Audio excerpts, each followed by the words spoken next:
Hallelujah, hallelujah, hallelujah. येशूला धन्यवाद, येशूची स्तुती हो, येशूची महिमा हो, येशूची आराधना हो. प्रियजन हो, पुन्हा एकदा आपण प्रभूच्या प्रेमामध्ये एकत्र आलेले आहोत. आपण प्रभूच्या वचनावर आपण विचार करत आहोत आणि प्रभू आम्हाला वचनाद्वारे आपले प्रेम आम्हाला दाखवतो. आणि आज आम्ही पाहणार आहोत सर्वात मोठी आज्ञा कोणती. प्रभू सांगत आहे आम्हाला मत्तयाचे शुभवर्तमान अध्याय 22 ओवी 34 पासून 40 पर्यंत आम्ही वाचतो. त्याच्यामध्ये प्रभू म्हणत आहे, तू आपला देव परमेश्वर याच्यावर संपूर्ण अंतकरणाने, संपूर्ण जीवाने व संपूर्ण मनाने प्रीती कर. हीच सर्वात पहिली आणि मोठी आज्ञा आहे म्हणून प्रभू म्हणत आहे. आणि 40व्या वचनामध्ये आम्ही वाचतो, त्याच्यामध्ये म्हणत आहे, प्रभू म्हणत आहे, जशी स्वतःवर तशी शेजाऱ्यावर तू प्रीती कर. ही दुसरी आज्ञा आहे. पहिली आज्ञा आहे तुझा देव परमेश्वर याच्यावर संपूर्ण अंतकरणाने, संपूर्ण जीवाने आणि संपूर्ण मनाने प्रीती कर. ही पहिली आज्ञा. आणि दुसरी आज्ञा प्रिय बंधू आणि भगिनीनो, जशी स्वतःवर तशी शेजाऱ्यावर प्रीती कर. बंधूजनो, आम्हाला ही आज्ञा पाहत असताना आम्हाला देवाच्या आज्ञेवर, देवाची आज्ञा मनापासून पाळणे हे फार गरजेचं आहे. कारण देव, आमचा देव परमेश्वर आमच्यावर प्रेम करतो. कोणी म्हणतात, कोणाकोणाचं असं मत आहे की मानव सेवा हीच ईश्वर सेवा, मानव सेवा हीच ईश्वर सेवा असे म्हणतात. ते सेवेच्या दृष्टीने ठीक आहे. मानवाची सेवा जेव्हा आम्ही करतो म्हणजे देवाची सेवा करतो. परंतु प्रेम हे जे आहे ते जे फक्त मानवावर केल्याने किंवा फक्त शेजाऱ्यावर प्रेम केल्याने देवावरचं प्रेम पूर्ण नाही होत. आणि मी तर म्हणतो की जोपर्यंत आपण देवावर प्रेम करत नाही तोपर्यंत आम्हाला शेजाऱ्यावर प्रेम करता येत नाही. देवावर प्रेम केल्यावर आम्हाला समजते की खरोखर प्रेम काय आहे. आम्ही ह्या वचनाचा आपण उल्लंघना करून पाहूया. वचनामध्ये म्हणत आहे, तुझा देव परमेश्वर याच्यावर संपूर्ण अंतकरणाने प्रीती कर. संपूर्ण अंतकरणाने, संपूर्ण अंतकरणाने प्रीती करणे म्हणजे माझं अंतकरण देवाकडे लागलं पाहिजे. आम्हाला माहित आहे प्रियजन हो, आम्ही जेव्हा एखाद्यावर प्रेम करतो तो व्यक्ती वारंवार आम्हाला आठवण येते. एखाद्यावर जेव्हा आम्ही प्रेम करतो त्याच्या सुखदुःखाची आम्ही आठवण करतो. जेव्हा एखाद्यावर आम्ही प्रेम करतो तेव्हा तो अडचणीत आहे तेव्हा आम्ही धावून जातो. म्हणजे आमचं हृदय, आमचं अंतकरण पूर्णपणे त्याच्याकडे लागलेलं असते. त्याच्या गरजेकडं, त्याच्या सुखादुःखाकडं, त्याच्या आनंदाकडं आपलं अंतकरण लागलेलं असते. म्हणजे आम्ही अंतकरणातून म्हणजे आपल्या हृदयातून त्याला प्रेम करतो. जेव्हा आपल्या हृदयातून त्याला प्रेम करतो, अंतकरणातून प्रेम करतो, तर आपलं संपूर्ण अंतकरण त्याच्याकडे लागलेले असते. आम्हाला वेळोवेळी आठवण येईल, आम्हाला वेळोवेळी त्याची चिंता लागेल, आम्ही वेळोवेळी त्याला पाहायला जाऊ, वेळोवेळी त्याला भेटायला जाऊ, वेळोवेळी त्याला फोन करू, वेळोवेळी त्याचे शब्द ऐकू. कारण आपलं अंतकरण त्याच्याकडे लागलेलं आहे. म्हणून प्रिय बंधू आणि भगिनींनो, वचनामध्ये म्हणत आहे, सर्वात प्रथम पहिली आज्ञा सर्वात प्रथम म्हणत आहे की तुझा देव परमेश्वर याच्यावर संपूर्ण अंतकरणाने प्रेम कर. म्हणजे आम्ही आता पाहिलेलं एखाद्या व्यक्तीविषयी जेव्हा पाहतो तेव्हा व्यक्ती आम्हाला महत्त्वाचा नाही, तर हे प्रेम आपण कोणावर केलं पाहिजे? देवावर केलं पाहिजे. देव माझा बाप आहे, माझं संपूर्ण अंतकरण त्याच्याकडे लागलं पाहिजे. वेळोवेळी मी देवाला आठवण केलं पाहिजे. त्याचे वचन सतत आम्ही ऐकत राहिलं पाहिजे, वाचत राहिलं पाहिजे. त्याच्या वचनाची आम्हाला गोडी लागली पाहिजे. ते होय देवावर प्रेम. त्याच्या नावाखाली आपण गुडणे टेकलं पाहिजे. त्याच्या नावाखाली आपण बसून वेळ देऊन प्रार्थना केला पाहिजे.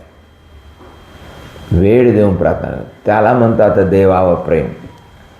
आणि आपण देवावर प्रेम करताना त्यांनी सांगितलेल्या जे आज्ञा आहेत आपण पाळलं पाहिजे. ते अंतकरण आपलं जुळलं पाहिजे. आपण पूजा बलिदानामध्ये भाग घेतो तेव्हा आपण अंतकरणाने प्रार्थना केली पाहिजे. आपलं मन अंतकरण लागलं पाहिजे. पूजामध्ये आपण जेव्हा मिसा बलिदानामध्ये भाग घेतो, कोणतीही प्रार्थना आराधना करताना, त्यालाच म्हणतात आम्ही देवावर प्रेम. देवाची इच्छा पूर्ण करणे. प्रभू येशूनं आम्हाला प्रार्थना शिकवताना म्हटलेलं आहे, जेव्हा तुम्ही प्रार्थना करता तेव्हा तुम्ही असे म्हणा, हे आमच्या स्वर्गीय बापा, तुझे नाव पवित्र मानले जाव, तुझे राज्य येवो, जसे स्वर्गात तसे पृथ्वीवरही तुझ्या इच्छेप्रमाणे हो. तर अशा प्रकारे प्रिय बंधू आणि भगिनींनो, आमच्या जीवनामध्ये आम्ही सतत प्रभूची इच्छा पूर्ण करण्यासाठी आपण प्रयत्न केला पाहिजे. कोणतीही असो, लहान मोठी. आणि जी गोष्ट आम्ही करतो आणि ती प्रभूच्या इच्छेप्रमाणे नाही तर ते आपण करू नये. त्याच्यासाठीच आपलं अंतकरण आपण प्रभूकडे लावावं. या जगातल्या कोणत्याही गोष्टीकडे आपलं अंतकरण लावण्यापेक्षा आपण देवावर आपलं अंतकरण लावावं. म्हणूनच प्रभू म्हणत आहे, हे सर्वात मोठी आज्ञा आहे, आपलं अंतकरण देवाकडे लागलं पाहिजे. आणि दुसरं म्हणत आहे, संपूर्ण जीवाने आपल्या परमेश्वरावर प्रीती कर. संपूर्ण जीवाने याचा अर्थ काय प्रिय बंधूजन? संपूर्ण जीवाने आपण जीवनामध्ये काय काय करतो पहा. आपल्या जीवनामध्ये आम्ही कुटुंबामध्ये जीवन जगतो, कुटुंब. मग आम्ही आपल्या मुलाबाळावर, आपल्या पत्नीवर, आपल्या आईवडिलावर प्रेम करतो. प्रियजन हो, आम्ही आपल्या कुटुंबावर, आपल्या लेकरावर, पत्नीवर, आईवडिलावर प्रेम केलंच पाहिजे. परंतु आमचं प्रेम देवावरचं प्रेम जास्त असावं. आम्ही जास्त देवावर प्रेम करावं, त्याच्यानंतर आपल्या आईवडिलावर प्रेम करावं. म्हणजे याचा अर्थ असा नाही की आपण आईवडिलाला देवाला सोडून देता नाही. आपण आईवडिलाला, मुलाला, कुटुंबाला घेऊन आम्ही देवावर प्रेम करत आहोत, देवाची प्रार्थना करत आहोत, देवावर विश्वास, सर्व मिळून प्रार्थना करावं. आपण कुटुंबाला देवाकडे न्यावं. आपल्या कुटुंबाला प्रार्थना शिकवावं. आपले मुलं जर प्रार्थना करत नसतील तर आपण त्या मुलांना प्रार्थना करणं शिकवावं. आपण पाहावं, त्यालाच म्हणतात संपूर्ण जीवाने. आणि आम्ही काय काय करतो, पुन्हा मेहनत करायला जातो. म्हणजे ते आमच्या जीवनाची उपजीविकेसाठी आपण कार्य करतो. ते झालं ते जीवन. आपल्या जीवनाने आपण मेहनत करतो. रिश्तेदारामध्ये सुद्धा आपण वावरतो. हे सर्व रिश्तेदाराला सुद्धा आपण काय करावं, आपण देवाचा मार्ग द्यावा. आपल्या रिश्तेदारासाठी आपण देव सोडू नये, देवाची प्रार्थना सोडू नये. आपण रिश्तेदारामध्ये असेल तरी त्यांना सुद्धा आपण सांगावं की आम्ही देवावर प्रेम केलं पाहिजे, देवाची प्रार्थना केलं पाहिजे. रिश्तेदाराला सुद्धा आपण देवाकडे आणलं पाहिजे. त्यांच्यामध्ये वावरत असताना आपण देवाच्या गोष्टी बोलल्या पाहिजे. त्यांना सुद्धा देवाकडे वळवलं पाहिजे. आम्ही आमच्या नातेवाईकासाठी आपण देवापासून दूर गेलं नाही पाहिजे. कधी कधी आमच्या जीवनामध्ये असं होते की नातेवाईकाकडे काम होतं म्हणून मी प्रार्थनेला आलो नाही. हे एकदम चुकीची गोष्ट आहे. आपण नातेवाईकासाठी देवाला सोडू नये, तर आपण नातेवाईकाला घेऊन देवाकडे आलं पाहिजे, त्यांना सुद्धा देवाचा मार्ग मिळावा. आमच्या मिळकतीसाठी आपण देवाला सोडू नये, तर आपण आमची मिळकत सोडून आपण देवावर प्रेम केलं पाहिजे, देवाच्या प्रेयरमध्ये प्रार्थनामध्ये आलं पाहिजे, तेव्हा देव आम्हाला सर्व काही देते. आणि म्हणून आम्ही आमच्या संपूर्ण जीवाने आपण परमेश्वरावर प्रेम केलं पाहिजे. आमचं जीवन, जीवनाची शैली, जीवनाची पद्धत जे काही आहे, आपल्याला खेळ आहे, खेळामध्ये सुद्धा देव आम्हाला आधी असावं, नंतर खेळ असावं. आम्हाला कामामध्ये पहिलं देव असावं, नंतर त्या कामामध्ये आपण जावं. आणि कोणत्याही बाबतीत शोक पाणी म्हणा, प्रवास करतो तेव्हा, जेव्हा आम्ही प्रवास करतो तेव्हा प्रवासामध्ये सुद्धा आधी देवाची आठवण करावं. आणि म्हणून आमची जीवनशैली कशी असावी, देवध्यानी असावी. आणि आम्ही भक्तिवान बनावं, आणि भक्तिवान बनून देवावर प्रेम करावं. तर अशा प्रकारे संपूर्ण जीवाने आपण देवावर प्रेम केलं पाहिजे. आणि समोर म्हणत आहे संपूर्ण मनाने. प्रिय बंधूनो, मन, कधी कधी आमचं मन लागत नाही, एका ठिकाणी लागते, एका ठिकाणी लागत नाही. आपल्या मनामध्ये काही काही विचार येतात, मनामध्ये आम्ही डिस्टर्ब होतो, मनामध्ये टेन्शन येते, मन घाबरून जाते, ह्या सर्व गोष्टी आमच्या मनामध्ये होतात. तर आम्ही काय केलं पाहिजे, ह्या संपूर्ण मनाने आपण देवावर प्रेम केलं पाहिजे, देवावर प्रीती केलं पाहिजे. आणि मग आम्ही जेव्हा देवावर प्रीती करतो तेव्हा आमचं मन डिस्टर्ब होत नाही, कारण देव आम्हाला सांभाळते आणि आमचं मन लागते देवावर. म्हणून आम्ही आमच्या मनाने मन लावून प्रार्थना करू, मन लागलं पाहिजे. आम्ही जेव्हा जेव्हा प्रार्थना करतो तेव्हा संपूर्ण मन देवाकडे लागलं पाहिजे. कधी कधी आम्ही पोपट बोलल्यासारखं जेव्हा प्रार्थना करतो तेव्हा आमचं मन लागत नाही. आपण काय केलं पाहिजे, आपलं मन लावून प्रार्थना केलं पाहिजे, मनामध्ये देव आठवून प्रार्थना केला पाहिजे. जे शब्द आम्ही बोलतो त्या शब्दाकडे लक्ष लावून देवाकडे विनंती केली पाहिजे. आणि आमचं मन प्रार्थनेत लागलं पाहिजे. पूजा बलिदानामध्ये, रोसरीमध्ये, बायबल वाचण्यामध्ये आमचं मन लागलं पाहिजे. आमचं मन जर लागत नसेल तर मग आम्ही प्रार्थना करू शकत नाही. आमचं मन लागलं पाहिजे. कोणी कोणी म्हणतात चर्चमध्ये आल्यानंतर माझं एकदम मन लागते, म्हणजे मला असं वाटतं की देवाची उपस्थिती आहे इथं. अशा प्रकारे पुष्कळ लोकांनी अनुभव सांगितलेला आहे. मी कुरखेड्यामध्ये असताना एका किरायाच्या खोलीमध्ये राहत होतो, आणि किरायाच्या खोलीमध्ये राहून मी प्रार्थना करत होतो, तिथंच आराधना करत होतो. आणि एक नवीन महिला एकदा आमच्या एका ख्रिस्ती बाईसोबत आली, आणि ती अंदर रूममध्ये शिरल्याबरोबर म्हणत आहे, इथं खूप छान वाटते, इथं एक पवित्रता वाढते, इथं एक देवाची उपस्थिती वाढते. आणि म्हणजे तिचं मन तिथं वळलं. आणि तेव्हापासून ती चर्चला येणं, प्रार्थनेला येणं सुरू झालं. आणि तिला जसं आजपर्यंत मनामध्ये डिस्टर्ब होती आणि मनामध्ये काही काही वेगवेगळे विचार येत होते, टेन्शन होतं, ते सर्व दूर झालं. म्हणजे प्रभूच्या सानिध्यामध्ये आपलं मन लागलं पाहिजे, मन लावून प्रार्थना केलं पाहिजे. प्रभू आमच्या मनाला शांती देते आणि आम्ही देवाकडे वळलं पाहिजे, चर्चमध्ये गेलं पाहिजे. अशा ठिकाणी आपण समजा एखाद्या वेळेस आमचं मन लागत नाही आहे, मग आपण काय करतो, आपण असा विचार करतो का चला आपण फिरायला जाऊ, चला आपण पिकनिकला जाऊ, चला काहीतरी शॉपिंगला जाऊ. तरी पण जाऊ नये, आमचं काही मन शांत होत नाही. पूर्ण पिकनिकला गेलो, फिरायला गेलो, शॉपिंगला गेलो, नातेवाईकाला गेलो, तरी परंतु मनामध्ये काही शांती आली नाही, कारण आपण मनाला जे पाहिजे ते दिलं नाही.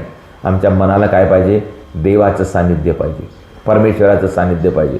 आणि जेव्हा आम्ही असं म्हणतो का चला आपण प्रार्थना करू, चर्चमध्ये जाऊ, तेव्हा मग पुष्कळ लोकांचा अनुभव आहे, जेव्हा आपण मंदिरामध्ये येतो, प्रार्थनेसाठी येतो, मन लागते.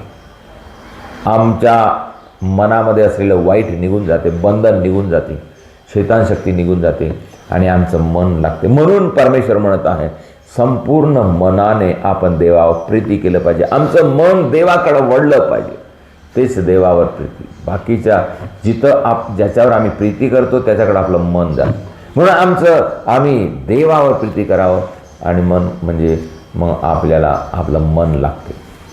अशा प्रकारे प्रिय बंधुजनो, हे पहिली आज्ञा देव सांगत आहे. आणि दुसरी आज्ञा अशा प्रकारे आहे की जशी तुम्ही स्वतःवर तशी शेजाऱ्यावर प्रीती करा.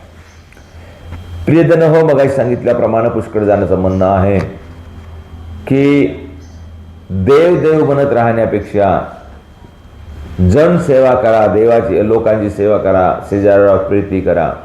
ते एकदम खरं आहे प्रिय बंधू आणि भगिनींनो, एकदम खरं आहे मी म्हणतो. परंतु प्रत्यक्षामध्ये काय होते प्रियजन हो, जोपर्यंत आम्ही देवाच्या प्रेमाचा अनुभव घेत नाही, जोपर्यंत आम्ही देवावर आपली प्रीती ठेवत नाही किंवा देवावरची प्रीती आम्ही अनुभव करत नाही, तोपर्यंत आम्ही एक दुसऱ्यावर प्रीती नाही करू शकत.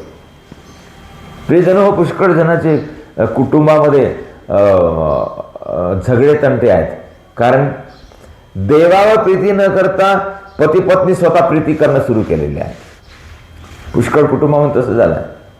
देवावरची प्रीती विसरून गेले आणि पहिलं एक दुसऱ्यावर प्रीती, मुलगा मुलीवर प्रीती, शेजाऱ्यावर प्रीती, मग ते भटकून गेलेले आहे. परंतु जेव्हा आम्ही देवावर प्रीती करून आम्ही मग समोर जातो, तेव्हा ती प्रीती सत्य आहे. प्रिय बंधू भगिनींनो, प्रीती हे देवापासूनच मिळते. आम्ही देवावर जर प्रीती करत नाही तर शेजाऱ्यावर प्रीती करू नाही शकत. आपण शेजाऱ्यावर जर देवावर प्रीती करत नाही तर जे लोक देवावर प्रीती करतात तेच लोक शेजाऱ्यावर प्रीती करतात, एक दुसऱ्यावर प्रीती करतात.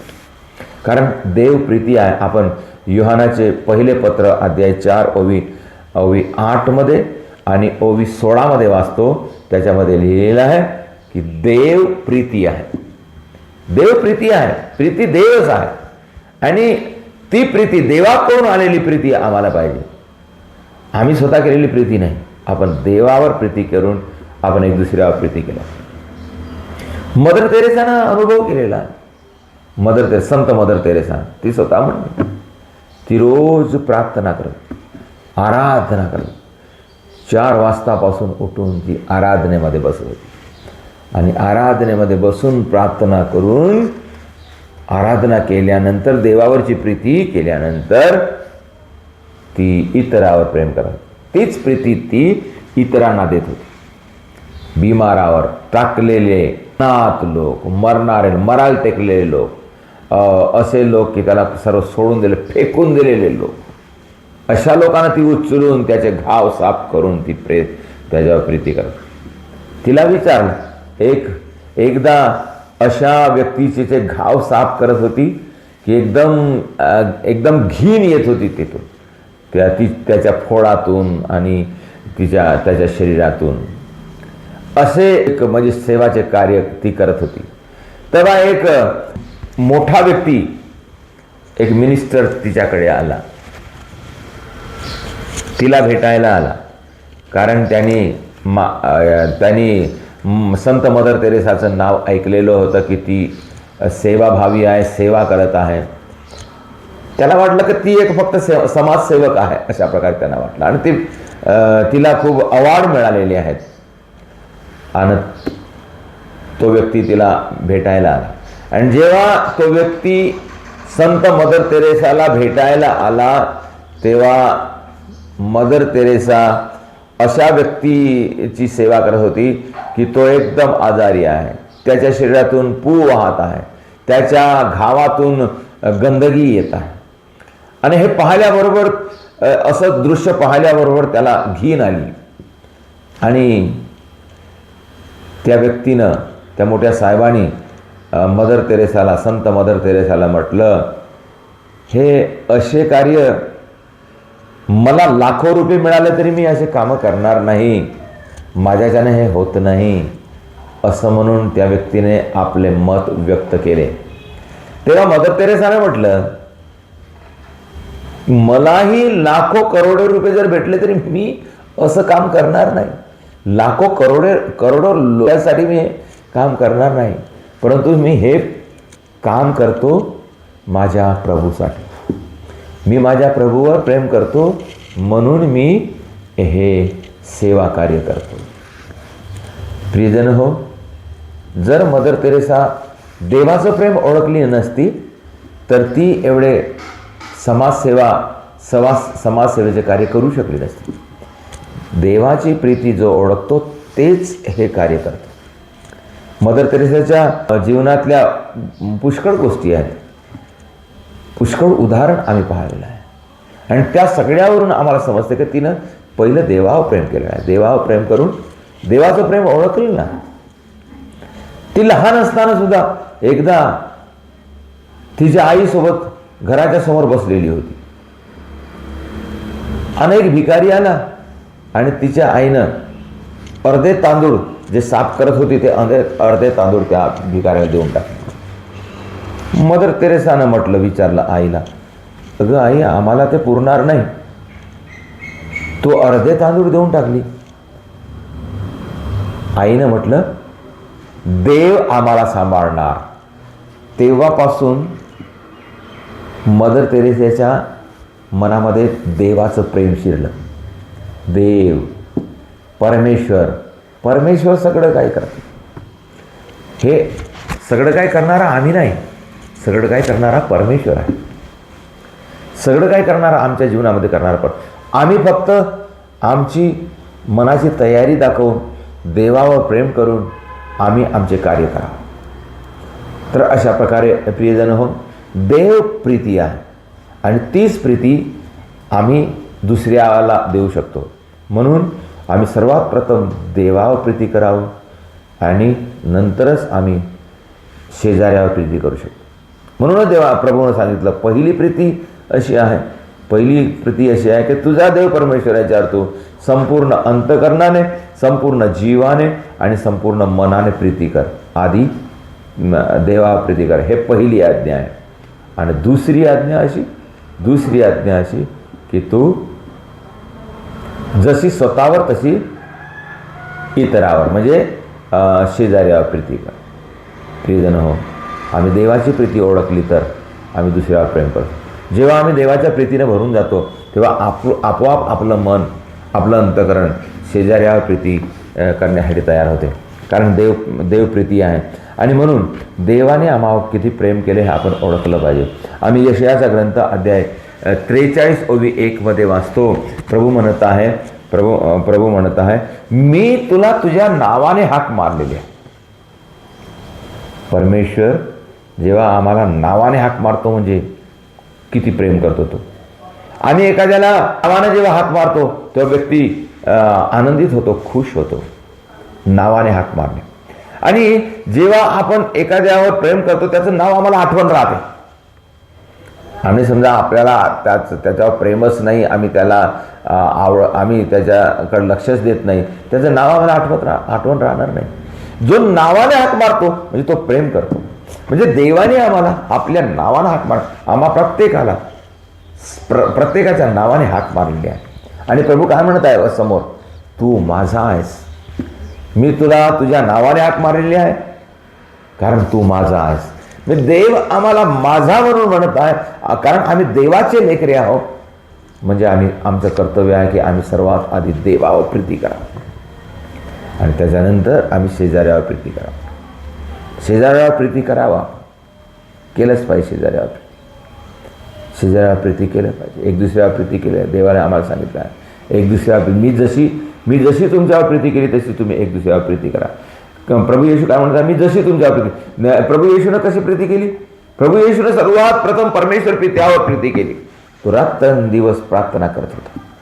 तो डोंगरावर चढून परमेश्वराशी एक होत होता आणि त्याच्या प्रीतीनं तो भरून जात होता. आणि त्याच्यानंतर संपूर्ण जगावर प्रीती, बिमारावर प्रीती, आजारावर प्रीती, गरिबावर प्रीती, बेसहारावर प्रीती, विधवेवर प्रीती, सोडून दिलेल्यावर, टाकून दिलेल्यावर, बंधनात असलेल्या सर्वावर प्रीती येशूने केली. पापी लोकांवर त्याने प्रीती केली. कारण काय? तो देवाची प्रीती आम्हाला देत होता, कारण त्याने देवाची प्रीती ओळखलेली होती. देवाशी तो जुळून होता. आणि अशा प्रकारे देवाने आम्हाला हाक मारली. आणि परत आम्ही वाचतो यशायाचा ग्रंथ अध्याय 49 ओवी 15 आणि 16 मध्ये, काय एक स्त्री आपल्या दूध पित्या मुलाला विसरणार? जरी ते विसरली तरी मी तुला कधी विसरणार नाही. आणि समोरचं वाक्य म्हणत आहे 16वर, परमेश्वर म्हणतो, मी तुला माझ्या तळ हातावर कोरून ठेवलेला. प्रियजन हो, देवाने आम्हाला आपल्या तळ हातावर कोरून ठेवलेले आहे. एवढी प्रीती त्याने आमच्यावर प्रेम केलेली आहे. एवढे महान प्रीती देवाने आमच्यावर. आम्ही सुद्धा देवावर प्रीती करावं. देवाची प्रीती आपण अनुभवावं. देवानं आमच्यावर खूप खूप प्रीती केली. त्याचा एकुलता एक पुत्र आमच्यासाठी दिला. आणि म्हणून आम्ही देवावर प्रीती करावं. जो प्रीती करतो, देवावर प्रीती करतो, देवाची प्रीती ओळखतो, तो देवाच्या भक्तीमध्ये वाढतो. देवाच्या विश्वासामध्ये वाढतो. तो प्रार्थना करतो, प्रार्थनामय जीवन जगतो. तो 7 संस्कारानुसार स्वतःची भक्ती वाढवतो. 10 आज्ञेनुसार स्वतःला विश्वासामध्ये वाढवतो. आणि प्रभूने सांगितलेल्या प्रत्येक वचनावर तो विश्वास ठेवतो. प्रभूने आमच्यासाठी स्वतःचं शरीर दिलेलं आहे. त्या शरीराला सर्वात प्रथम महत्त्व देतो आणि प्रभूला तयारी करून आपल्या अंतःकरणामध्ये, आपल्या हृदयामध्ये ग्रहण करतो. तर अशा प्रकारे प्रियजन हो, देव सांगत आहे, सर्वात पहिली आज्ञा, तुझा देव परमेश्वर याच्यावर संपूर्ण अंतःकरणाने, संपूर्ण जीवाने, संपूर्ण मनाने प्रीती कर. आणि दुसरी, जशी स्वतःवर तशी शेजाऱ्यावर प्रीती कर. प्रियजन हो, आपण ही आज्ञा समजून घेऊया आणि याला आपण मनन चिंतन करून आपल्या जीवनामध्ये आत्मसात करूया आणि देवावर प्रीती करूया आणि शेजाऱ्यावर प्रीती करूया.